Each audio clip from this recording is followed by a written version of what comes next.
Hi everyone, just thought that I would do a little video on Brazilian Rainbow Boas. I just picked these up. I've got a pair. They're 100% het for hypo, and this is the male.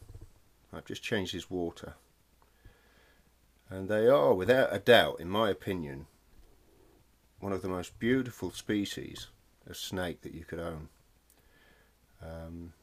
I mean, the normal pattern, the normal coloration of this species, I think surpasses any other morph.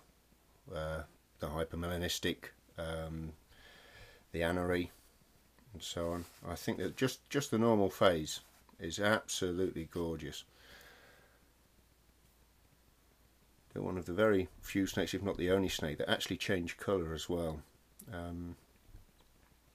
Their sides, I mean, at the moment it's daytime and their sides are quite red, and at night time the redness goes and they actually go very, very pale on their sides, which is quite nice. It's something different. These were born last September, about to get bitten.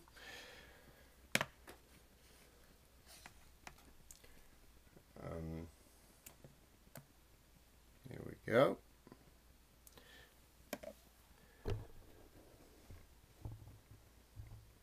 There we go. Just something to note. I mean, I've got quite a few snakes, breed quite a few reptiles, and one thing that I've noticed is that all snakes, any species, if they're going to be defensive or aggressive, however you want to look at it, more often than not they'll bite because a hand is coming from above. And if you go from underneath, use a hook, with any feisty species, jungle carpet pythons, anything like that that looks like it might bite, very, very tub defensive, anything like that. Any snake of any size, go from underneath, actually lift the body of the animal off of the surface that it's on, and slide your hand underneath and go from underneath, and you'll find that more often than not the snake will be quite reluctant to bite and allow you to handle it. I mean, these Brazilian Rainbow Boas, they're nowhere near as feisty as, say, a jungle carpet python neonate. But when they bite, to be honest, it really doesn't hurt. You're going to be causing possibly more damage to the snake than you are to yourself by getting bitten. It's the only thing I can relate it to, really, getting bitten is like getting snagged on a little bit of bramble. It itches slightly and there might be a tiny little bit of blood. But literally within 10 seconds after you've been bitten, you'd struggle to find the actual bite site because it's cleared up. Sometimes it can leave a little bit of swelling or a little bit of bruising, depending on what the species is.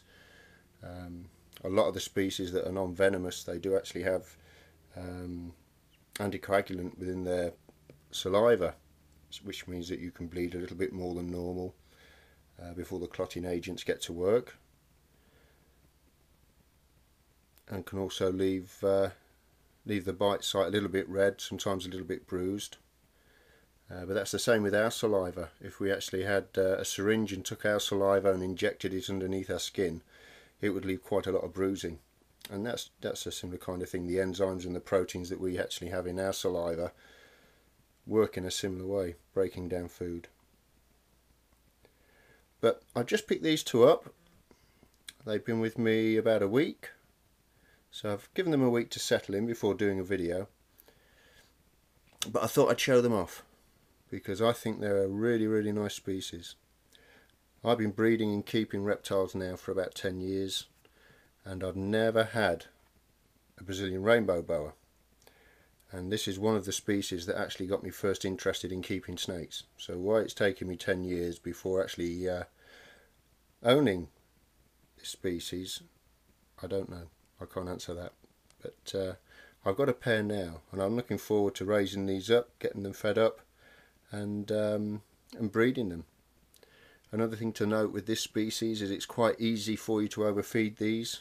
They can become obese, become very unwell. Also, they prefer it slightly cooler.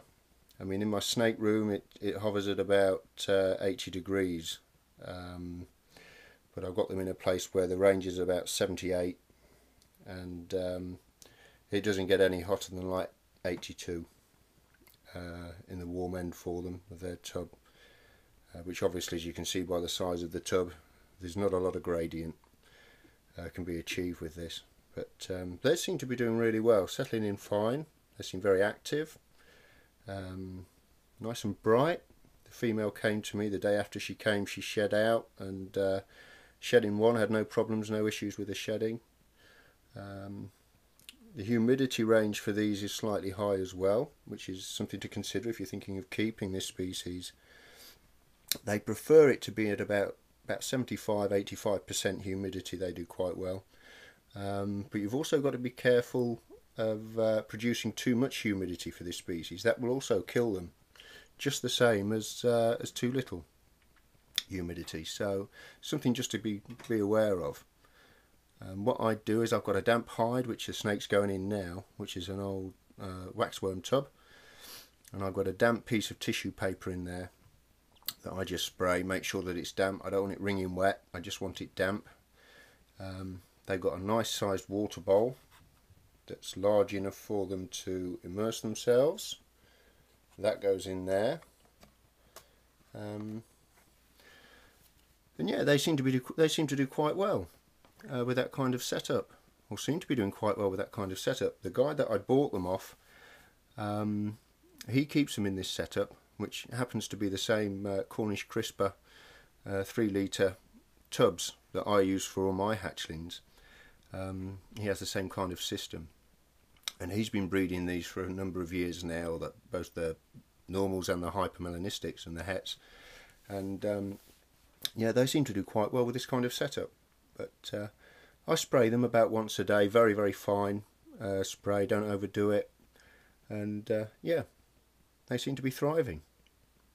But anyway, I thought I'd just do a little video for you, just a little snippet of Brazilian Rainbow Boas, and I'll keep you updated with these. We'll watch them grow and hopefully achieve adulthood without any hitches, and hopefully we'll see Brazilian Rainbow Boa babies one day, which would be really good. Thanks for watching. See you all soon. Bye bye.